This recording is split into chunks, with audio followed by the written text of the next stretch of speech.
This is Sporting Life. Well, welcome along to the Sporting Life Racing Podcast. David Orr, joined by Graham Cunningham, David Johnson, Billy Nash and Ed Chamberlain, currently in transit. So if Ed dips in and out, don't worry, he's not storming off to Match of the Day. Anybody from the broadsheets watching it, it will literally be a reception issue. We're going to start with the 2 mile hurdling division because it's been a bit of a soap opera in that division over the last 7 days or so. Billy Nash, let's start with what we've actually seen on the track. Brighter Days Ahead beat Stateman in the Unibet Morgiana hurdle. What did you take from that race? The interesting race, Ardy, and I suppose the one thing to take out of it is that the champion hurdle division is probably deeper and more competitive than we expected it to be this year. Really good performance from Brighter Days Ahead. I don't think Stateman lost anything in defeat. You could argue with a better jump at the last, he might even have won.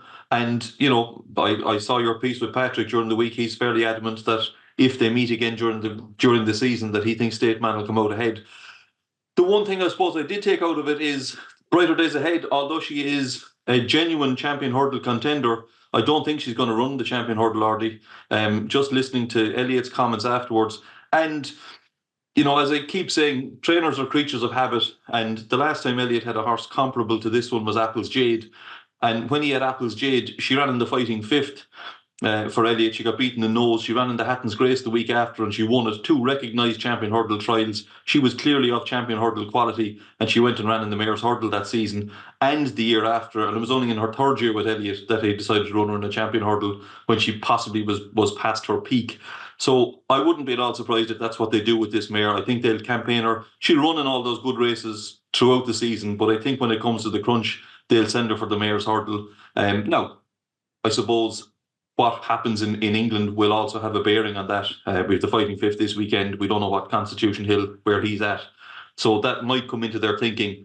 But as things stand, I think she'll probably go to the Mayor's Hurdle. And Stateman is he's still a cracking good horse. He'll still take plenty of beating in all those races, certainly over here. And come Cheltenham, he'll be bang there as well. GC, Patrick felt that Stateman just blew up. Pure and simple. Just after the last, he needed it as I feared he might do. What was your take on that, Morgiana? Yeah, morning all. That's really good insight from Billy about Gordon's previous record with top mares. My reading would be that Stateman is still probably a better horse than Brighter Days Ahead, not by a right lot, but he travelled really powerfully. He came to win his race at the last and just got out battled after a lengthy break. Brighter Days Ahead had a run already, so you have to think that stood her in really good stead. I'm gonna lean on quite a few different trainer quotes today, and they're interesting, but they're also amusing. If you look at Brighter Days Ahead and the quote section on the Racing Post website, it's really good. From Gordon Elliott after she won at Down Royal a few weeks ago, she'll go 2 miles or 2.5. I wouldn't be surprised if she ended up in the champion hurdle. She shows improved form. She beats the horse who won this year's champion hurdle. And he says, we have all the options, but the Mayor's Hurdle at Cheltenham looks like it's made for her. There you go.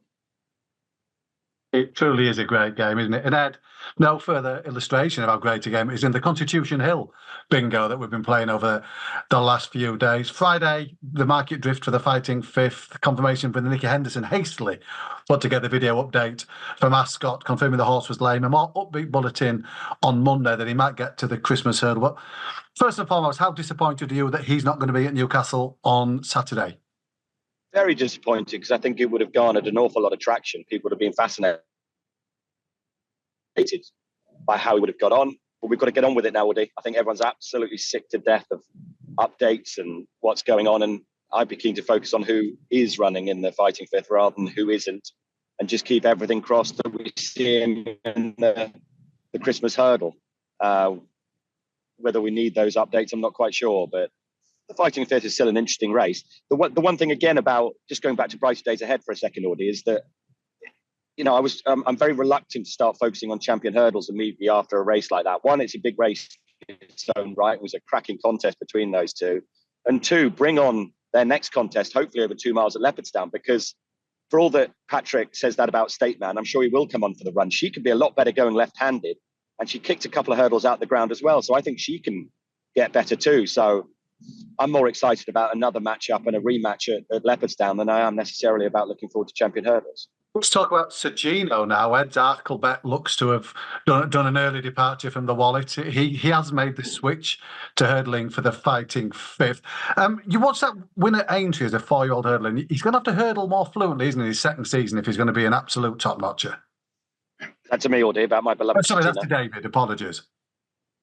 Yeah, exactly. He wasn't particularly fluent, was he, at Aintree? But the fact is, he still won that race and it's his best effort. And the fact is that he's only got a couple of pounds to find on the Irish horse in there, whose name escapes him, Mystical Power at the minute. If he can jump better than that, and you would think he can because he did on his first two starts, he was really good at Cheltenham, wasn't he? And obviously, he had the interrupted prep going into Cheltenham, and the yard were only just beginning to emerge from the doldrums, weren't they? So I think, the way this season is looking like it's shaping up, things have been a bit more straightforward for him. And how good did he work, in that gallop? I think, we're going to see him step forward, and he's going to show that himself, if he's not going to be Constitution Hill, he's going to put himself bang in the picture for a champion hurdle, I think. I'm interested to hear Ed, and I agree about concentrating on the ones who are there, but the possible angle of, in theory, you can't have too much information, but in some ways, I preferred it when Binocular just crept off to Martinstown for a nice little tonic and quiet break, was out of the champion hurdle, and then came winging back in and won it all of a sudden. But what Henderson's done with Constitution Hill now, and the statue campaign is back in full force, by the way, he's introduced, and this is the final piece of the jigsaw for this story, the STD, not what you're thinking of, the silence the doubters angle. Now, there's a massive silence the doubters angle, and if he can silence them, he'll have his chest puffed out at Kempton over Christmas. But it's just a saga of what might have been with this horse these days, isn't it? I thought after the headlines we got off last week's pod, I thought GC was going to get his headlines in the tabloids again there for a second. No, we're out of those. I mean, that Binocular sparked the greatest press conference I've ever seen when he came back to win the champion hurdle. It was absolutely magic down there. Was it? Go on, give us a bit of detail. It was Greg Wood was taking Nicky to task about how the horse had been absent and missing and what had gone on and the backstory. Did he feel sorry for the punters? And Claude Davallo, I think, might have taken an afternoon refresher, was heckling Greg from the back. You're embarrassing yourself. You're embarrassing yourself. It took David Walsh to stand up and bring things to order and made the point that journalists have every right to ask any questions they want to these press. It was about 6 minutes of pure theatre. Tremendous. Roll on March. We might get some more of the same. Billy, we need to talk Mystical Power. He's coming over. He's a stronger horse this year, they tell us. Willie seems utterly, yet to be convinced that this is a genuine Grade 1 2-miler. But he's a horse who did nothing but surprise him throughout last season. Willie said in his stable tour he expected Mystical Power to go chasing. So there you go. He is one of those, I think, throughout his career, he seems to have surprised them. I mean, they started him off in a Ballyburn bumper, which is not what you'd expect for a horse of that pedigree. And he has got better and better. But if you look through his form, he finished second in the Supreme last year to Slade Steel. That form hasn't really been boosted too much since. He went to Aintree and won. He went to Punchestown and won. But on both occasions, he beat Firefox. So he has essentially been, and Firefox was third in the Supreme, so he has essentially been running against the same horses all along. Now, he's been running to a high level. There's clearly loads of ability there, but he does need to take another step up if he's to be considered a real live champion hurdle candidate. We'll find out a lot more about him this weekend. But yeah, as Jono said, there's only a pound between himself and Sergino on time form ratings. Sergino has a P.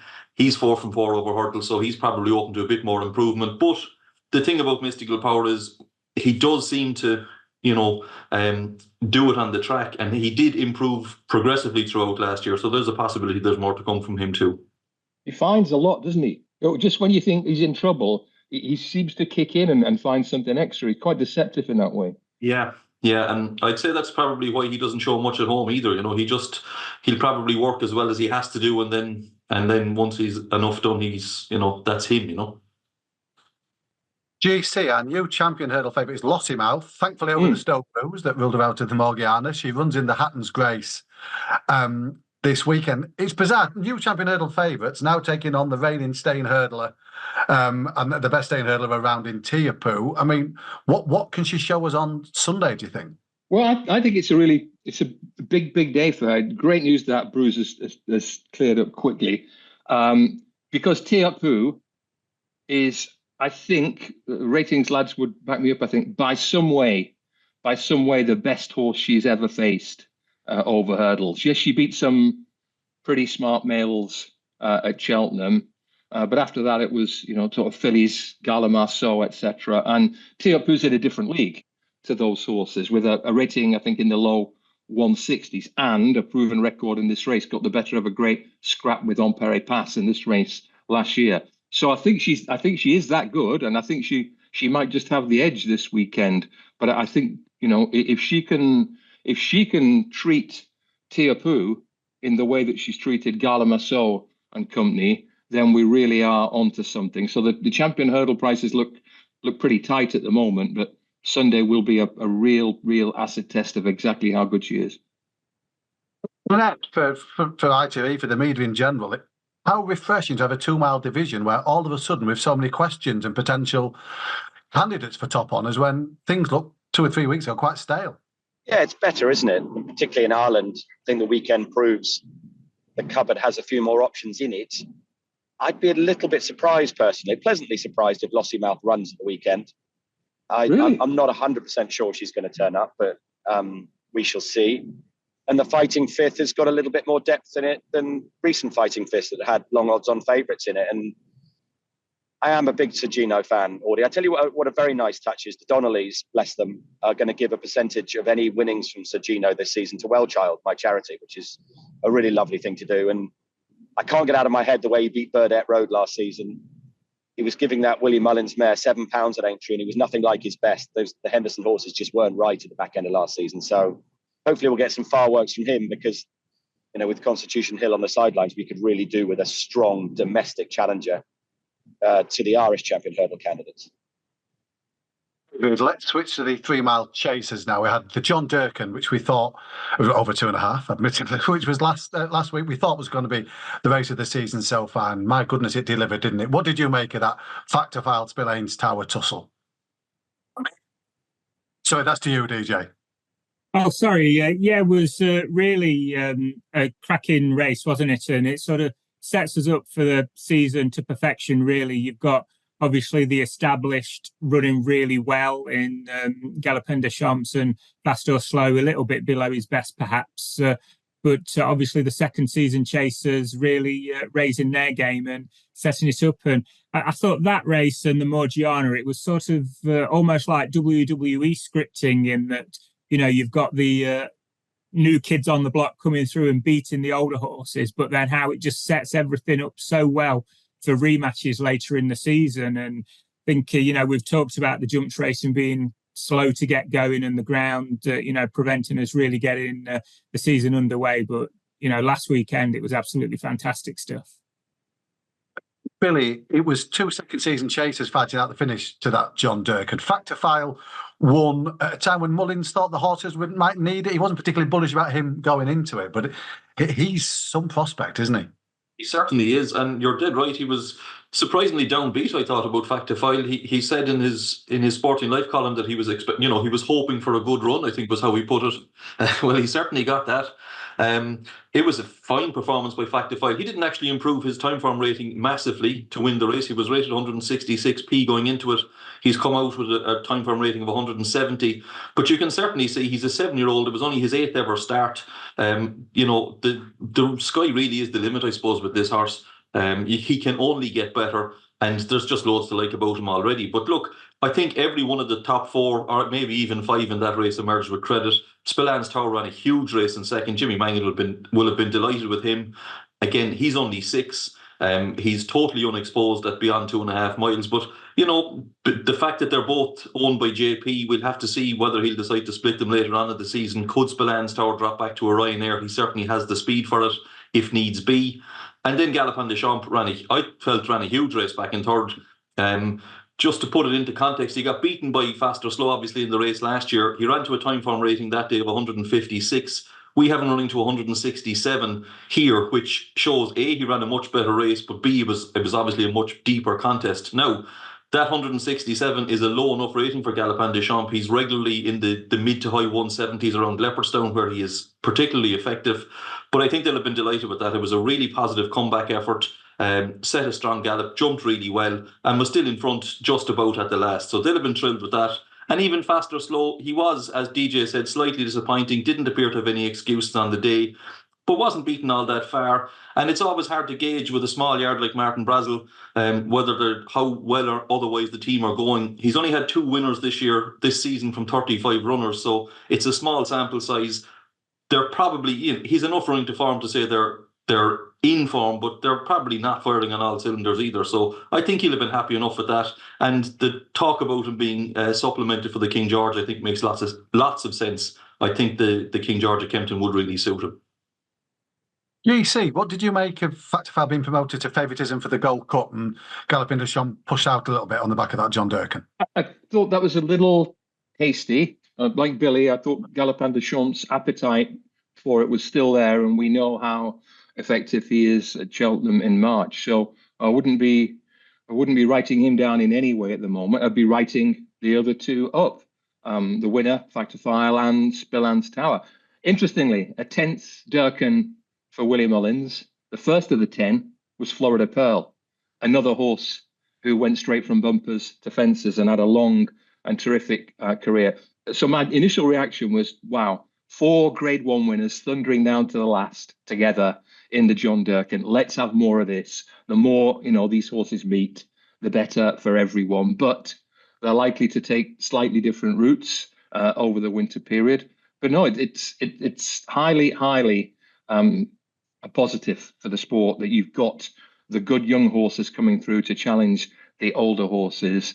And we've got a hokey-cokey King George, a real hokey-cokey King George. I think Willie's taken out all his entries. Gaelic Warrior, Factifile was never in there. And now we have Dan Skelton considering performing an absolutely tremendous reverse ferret with Grey Dawning, who was absolutely adamant. I want to nose on Grey Dawning from my point of view. I thought he ran a sensational race. We'll come to the Betfair Chase in a minute. But Dan Skelton, having said, you won't be seeing him anywhere over Christmas for obvious reasons, has now had a look at the King George, had a look at the way Grey Dawning's come out of the Haydock race, and he's now starting to get tempted. And I get it completely, lads, because he's a 16-1 chance for the Gold Cup with various firms, Grey Dawning. What do you think? It's a very hazy picture at the moment. I think I'd be tempted with a run. I think I'd back Grey Dawning at 4-1 for the King George. I thought he showed that much promise at the weekend. Well, you were at Haydock in the lovely weather, the gloom at Haydock, watching that Betfair Chase, and for like 2 miles 7, it was a fantastic performance from Grey Dawning. Was it lots to like about the return?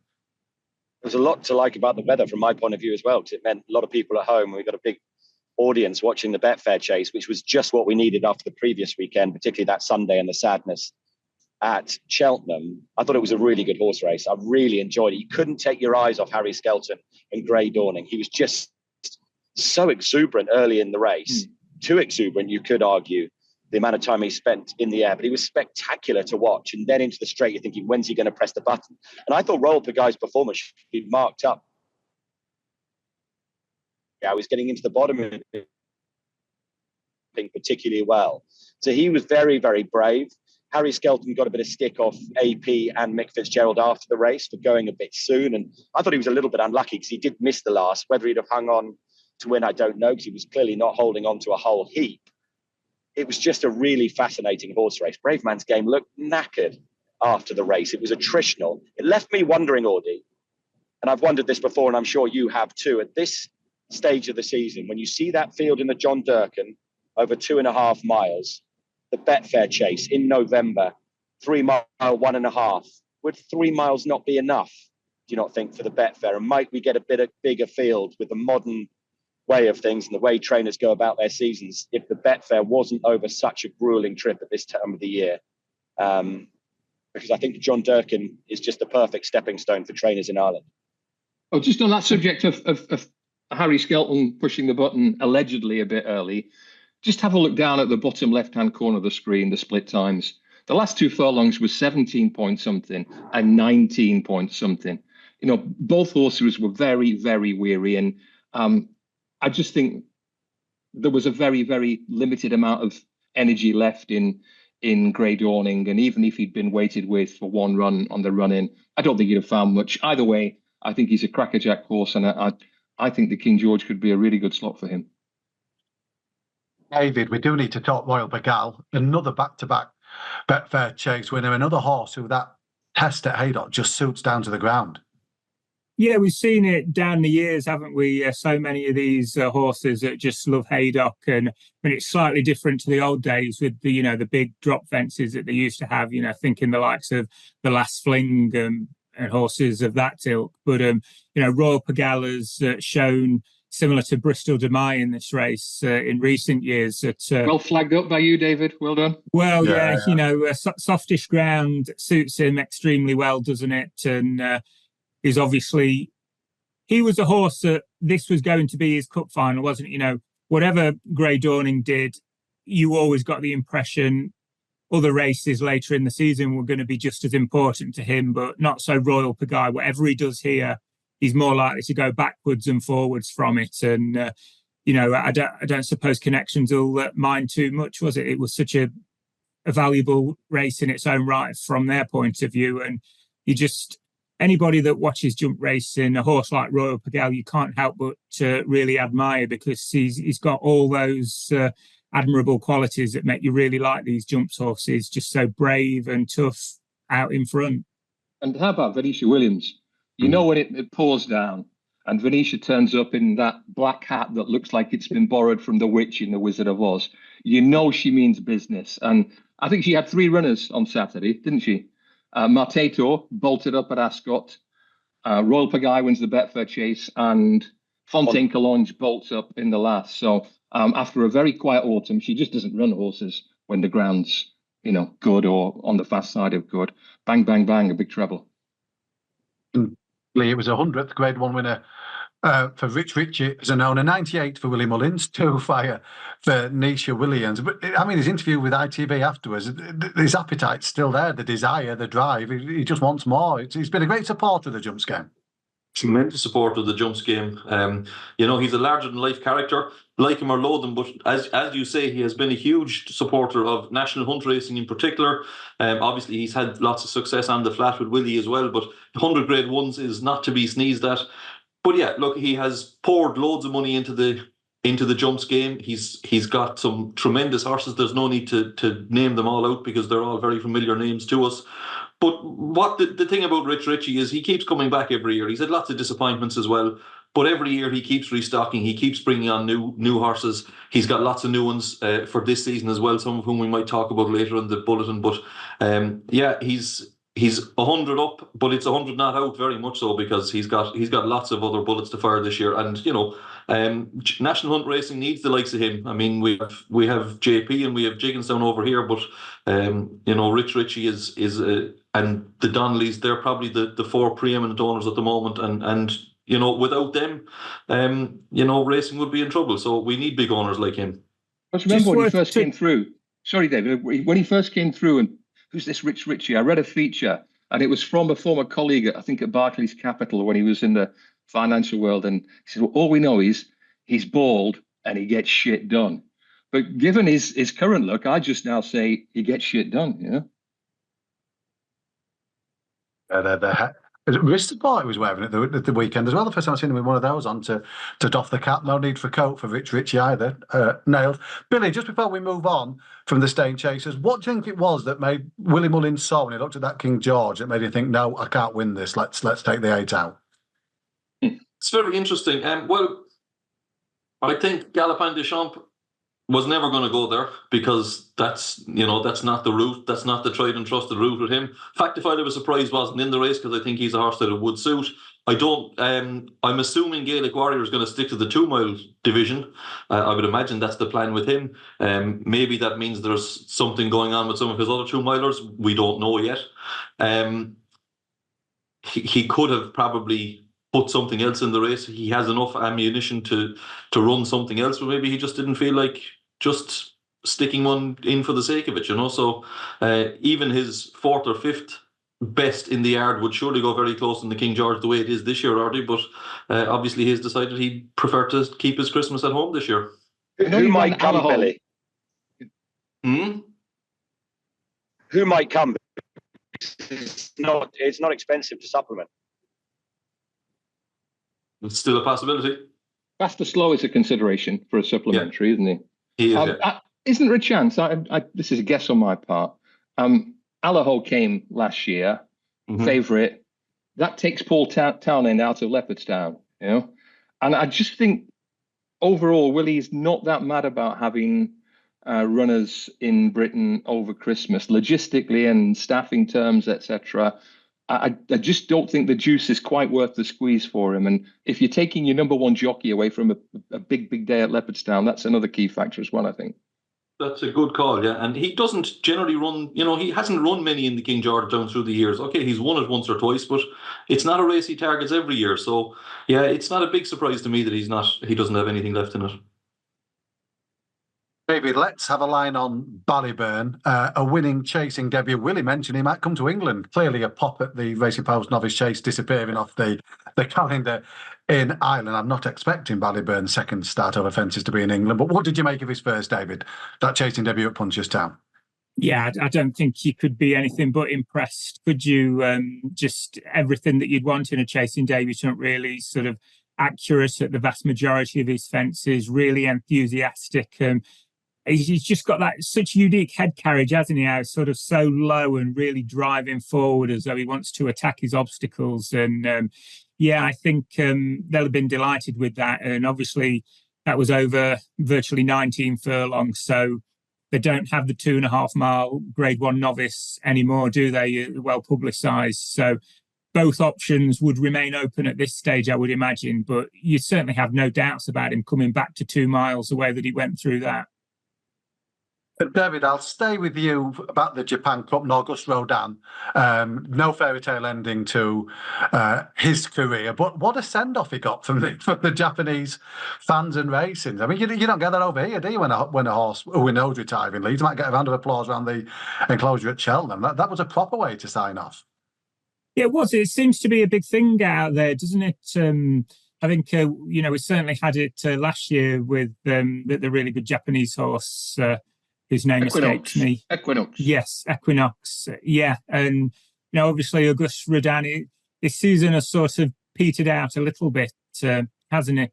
But, 6 top level grade Group 1 wins, won the Prince of Wales this year, and obviously so good last year in the Breeders' Cup Turf, and obviously coming back from the dead in the 2,000 guineas to win the Derby. He was good on his day. He just had a few off days as well, didn't he? That was the problem.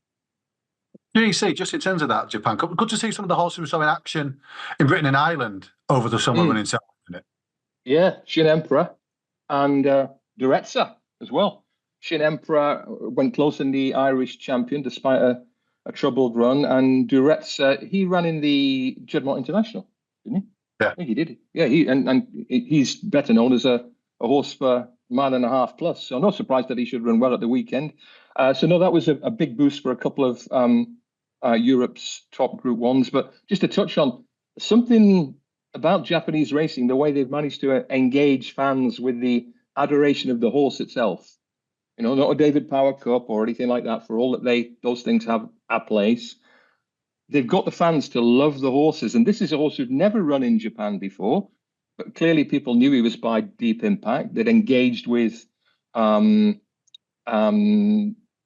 record of the stallion, but also the horse on the international stage, and gave him a fantastic, very atmospheric, in the dark, 15,000 fans staying behind. And I'm not sure we can replicate that, but we can tap into that in some way, in some positive way. I'm certain of it. Yeah, good. I thought it was really interesting. And Billy, just finally on the news, Marine Nationale New jockey inbound. Mikey Sullivan lost the ride. It just seems a case of him not being available for a schooling session, reading what's been said in the Racing Post. We're led to believe anyway, Ardy, that Michael O'Sullivan was supposed to school him after racing at Punchestown, decided to go to Cork last Sunday, which ironically got called off. But I can't imagine that's, this seems to me like something that's been brewing away probably for a while.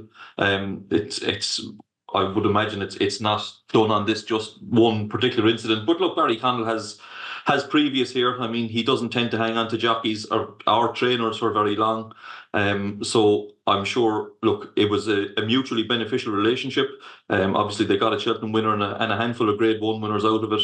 Michael O'Sullivan's a very good jockey. There'll be no fear of him. Willie Mullins uses him quite a bit, so he'll move on. There'll be, and I'm sure he'll do very well.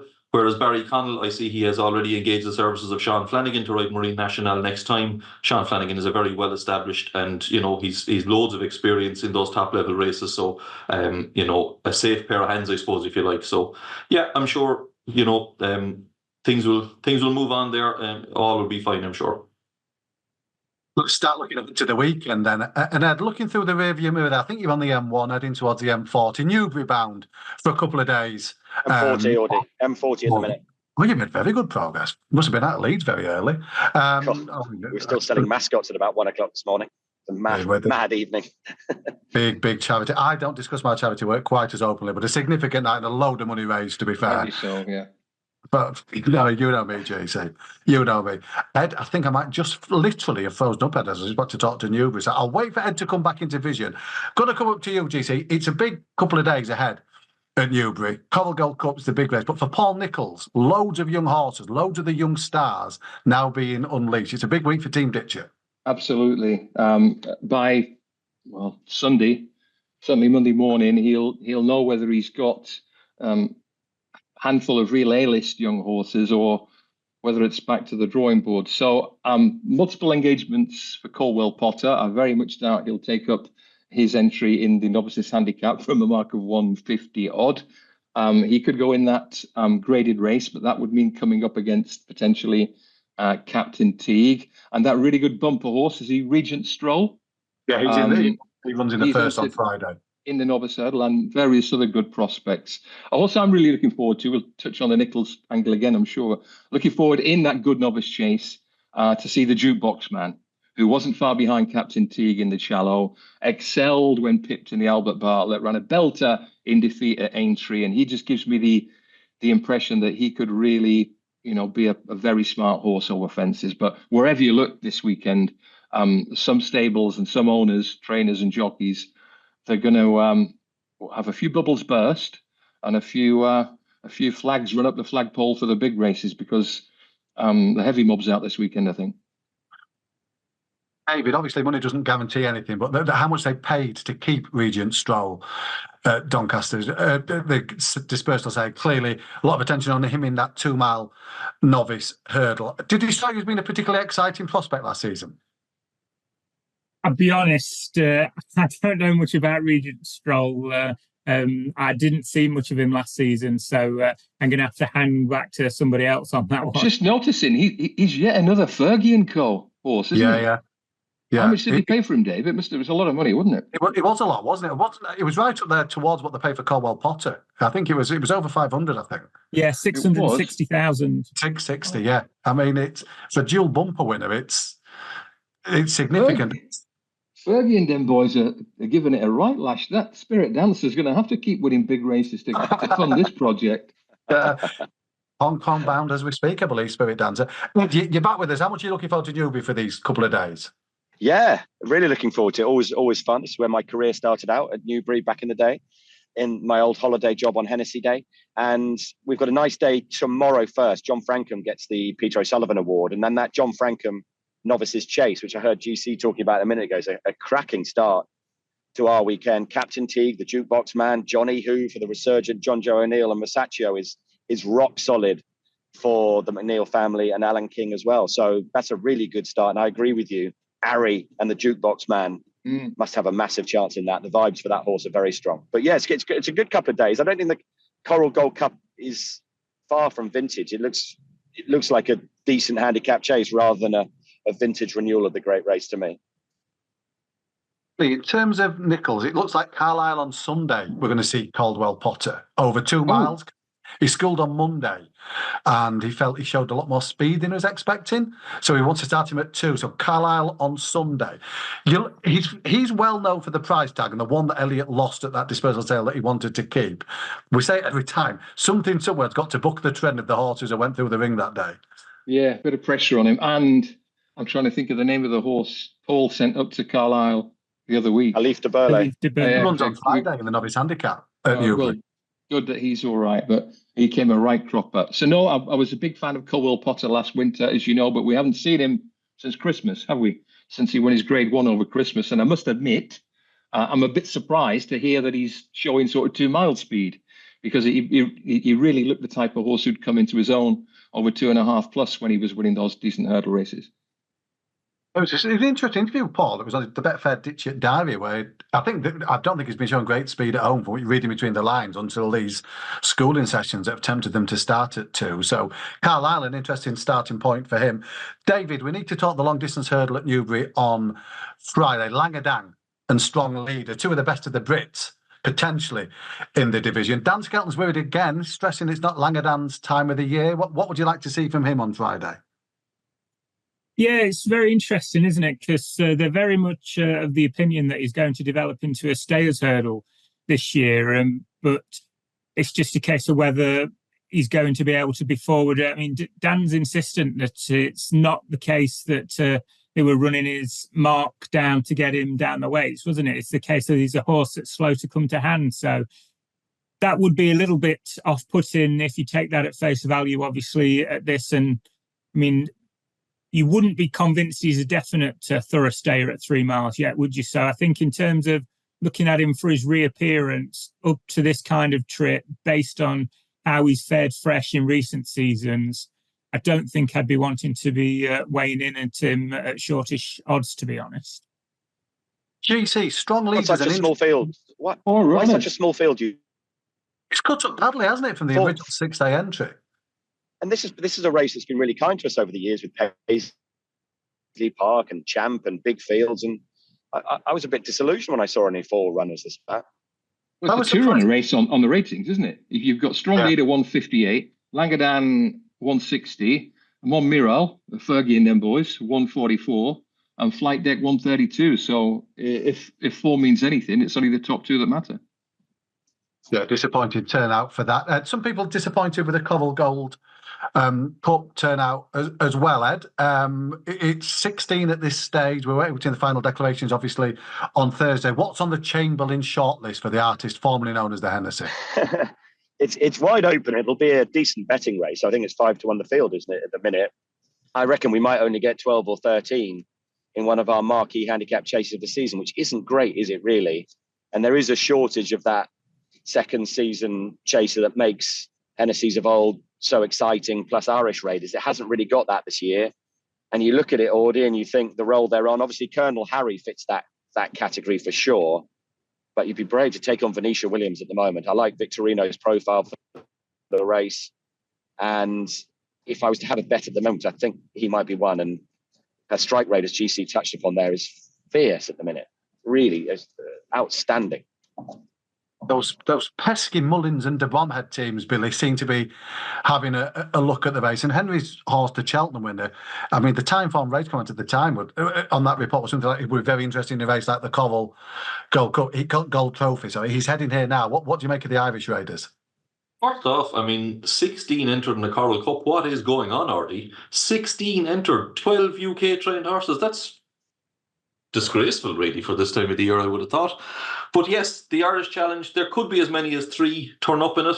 De Bromhead has senior chief, who, like you said, won at Cheltenham in his reappearance. It was his first time in cheek pieces, which seemed to perk him up a small bit. He got put up £9 for beating his stable companion, the Short Go, on that occasion, which on the face of things is maybe a little bit steep, but he is one of those horses that just, I'd say, only ever does what he has to do. So even at Cheltenham that day, he looked like there was a bit more under the bonnet if needs be. So I think he's improving. He's still relatively unexposed. He stays well. He jumps well. He's got all the attributes you need for a race of this nature.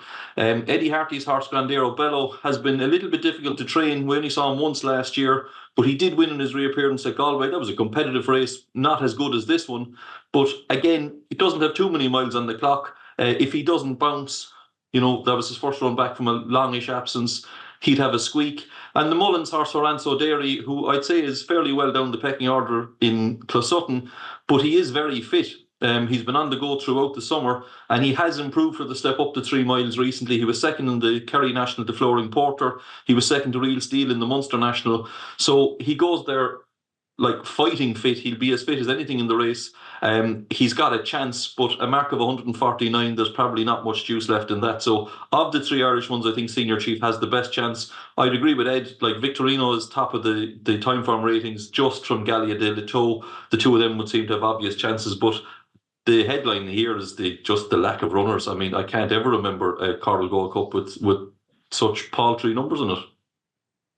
It's a theme, isn't it? The Paddy Power Gold Cup was down as well at the 6-day stage. GC, we've got what we've got for the Coral Gold Cup. What's on your shortlist? Well, the no excuses on prize money here. There's the thick end of 150 grand to the winner, so you should be getting a right good field. I know the Betfair chases here, and I know that we're a bit short on numbers, but it's a puzzler. I'm intrigued by Colonel Harry.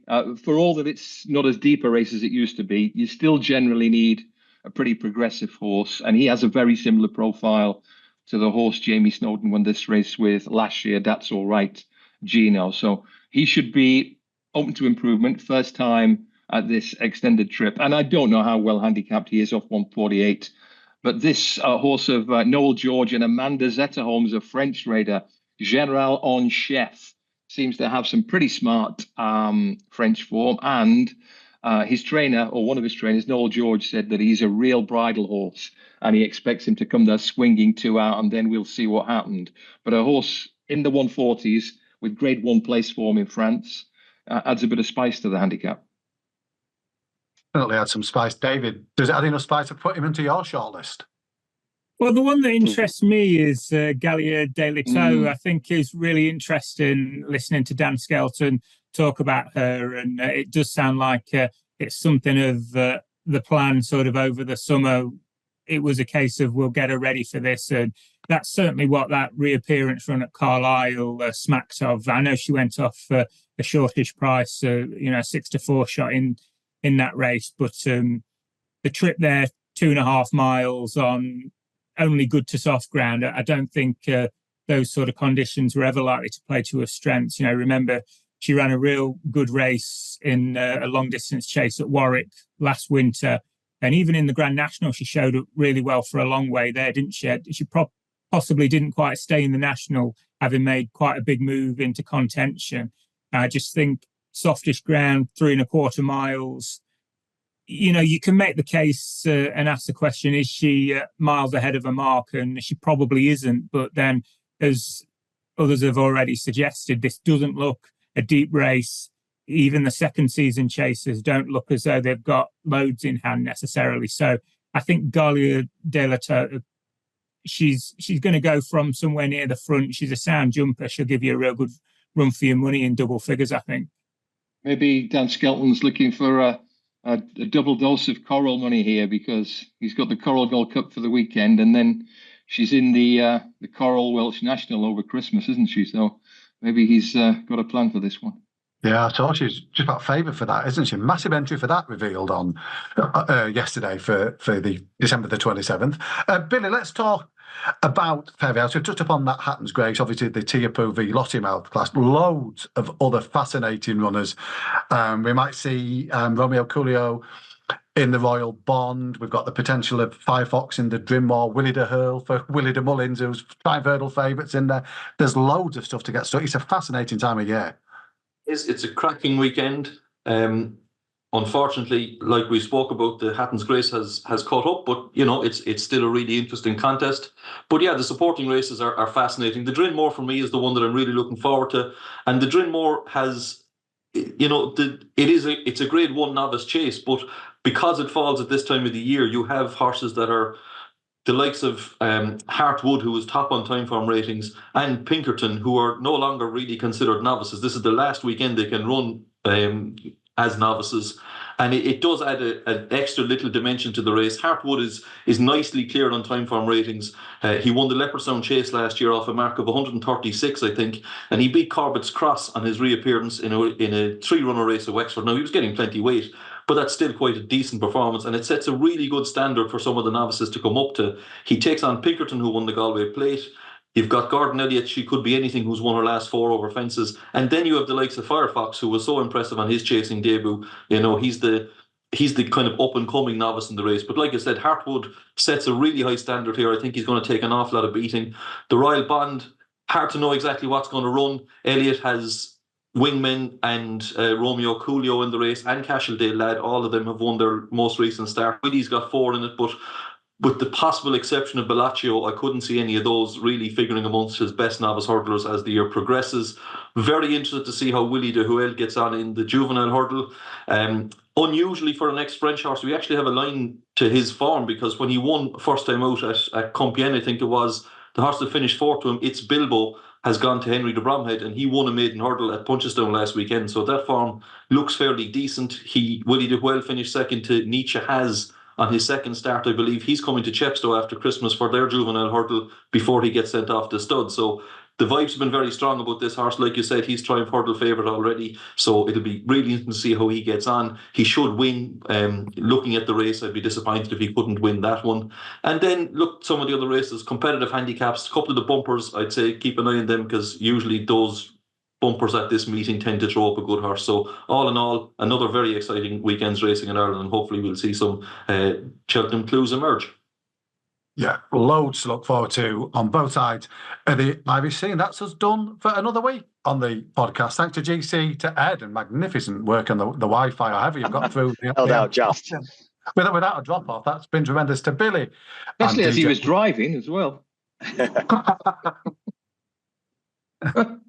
We'll be back next week when it's the Tingle Creek, it's Beecher Chase, and big weekend in Hong Kong as well, GC, of course, isn't it, next weekend? It is. Fergie and them boys will be there with Spirit Dancer, but no, more of that next week. But no, there's tons of action, jumps, flats, it's all happening. And we'll be back, as I say, next Wednesday to look ahead to it all and look back at what happens this weekend. Download the Sporting Life app for the best racing coverage, including live racing blogs, fast results, stable tours, trainer and jockey interviews, expert opinion and tips.